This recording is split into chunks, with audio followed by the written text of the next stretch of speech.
to this now. The family of 9-year-old Gomolemo Mavimbela, who died in a car crash involving soccer player Shaune Mogaila, have accused the club of lying. The family has refuted reports which suggest that they gave their blessings for Mogaila to return to the field following last year's accident. Gomolemo died while traveling with her mother and a 13-year-old neighbor in October. Due to the severity of her injuries, Gomolemo's mother, Newzroom Mavimbela, remained unconscious in ICU and was unaware of her daughter's death at the time of the funeral. Well, our Katleho Sekhotho is in Thembisa for us and has more on that story. Katleho, it's been almost 4 months now since this incident. How is the family doing? Mr. Mdluli, certainly a very difficult time for the Mavimbela family following the passing of Gomolemo. And yes, it has certainly been 4 months, and the case of Shaune Mogaila still carrying on in the courts, in that he was granted 20,000 Rand bail, facing charges of culpable homicide and reckless and negligent driving. And while that case is going on, the family here picking up the pieces of their lives since the incident.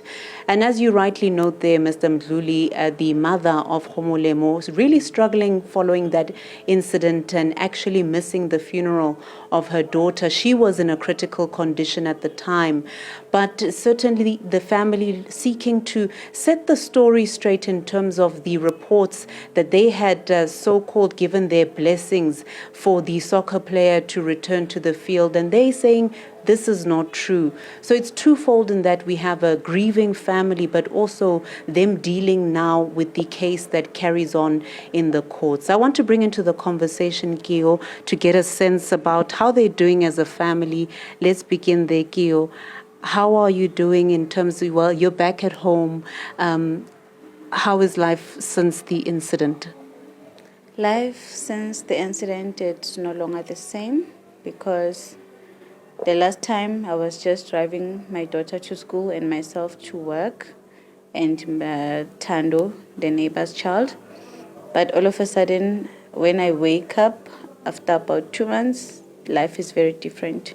My daughter is no longer there. Tando is in hospital fighting for his life. I'm also in hospital fighting for my life, not knowing what happened and how did I land it there. So life has never been the same. It's been very difficult for us, because how do you adapt from life was normal and then chigi, it's no longer normal. Then you have to pick up all the pieces and try to make a way forward. And then, but while trying to do that, still the challenges are a lot, because there's stories every day about what was being said to us, and of which it's not real, it's not true. So it's a lot taking place. It's a lot that I woke up to: false allegations, loss, illness. I can count. Yeah. So, Kio, maybe let's just go to the issue of the allegations. As a family, what have you heard and what are you disputing? As a family, we're just sitting here at home, and then all of a sudden we heard that Mr. Lihlohonolo Siyama, the coach of Sekhukhune United, released a story saying that we as the family have given Shaune his blessings to go back to the field and play. Secondly, on that article it's been said that we understand that accidents happened, life goes on, and then that hit very hard on me. Because even if we did say that, how can we say life goes on as if we didn't lose a child? I lost a daughter, a whole 9-year-old, a person that I raised for a whole 9 years. So those allegations were false. Those people never spoke anything with us. Whether it's Shaune's family, whether it's Shaune's colleagues, they never came to us and asked for any blessings. They never even came to ask how are we coping, or how is everything, or even send their apologies. Nothing was communicated with them. So that came to my ears, and I was so surprised, because I had to even find out from Tando's mother if they are the ones that gave out blessings. But no, it's not true. They are not the ones. So they just decided to lie. Yes, we saw him playing, we didn't pay too much attention to that because when people join, when people take employment, there's contracts they sign. I don't know his contract.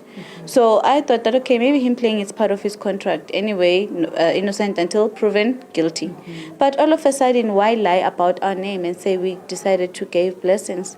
And then there's even articles saying, why must we even give blessings? Are we Shaune's God?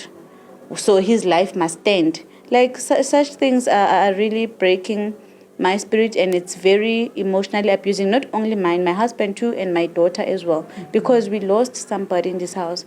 Already they have an almost disabled person, because I can't do some of the things for myself. I'm close to disability, but then at the end of the day, we are trying to heal emotionally, I'm trying to heal physically, but then we wake up to such stories, which are a lie. And then I fail to understand why do that. So, Kio, when you look at the case as it's carrying out in court, what do you hope to see as, the soccer player faces the state in his own case? What do you hope to see as the court process goes ahead? I just hope to see justice being served in the right way. I don't expect to see us questioning why this, why that. Instead, I only expect the law to take its course in a right way, fairly. That's all I expect. Thank you, Kio. We'll leave it there for now. So, Mr. Mdluli, certainly an emotive time for the family here as they deal with the grief, but also some of the reports regarding the accused in this matter, Shaune Mogaila, the soccer player with Sekhukhune United, and them saying, they did not give their blessings for him to return to the field, but also dealing with the trauma of having lost Gomolemo at the age of 9 years old, and really trying to pick up the pieces of their lives. Very difficult process here. Katleho, much appreciated, and thank you very much for that report for us this afternoon.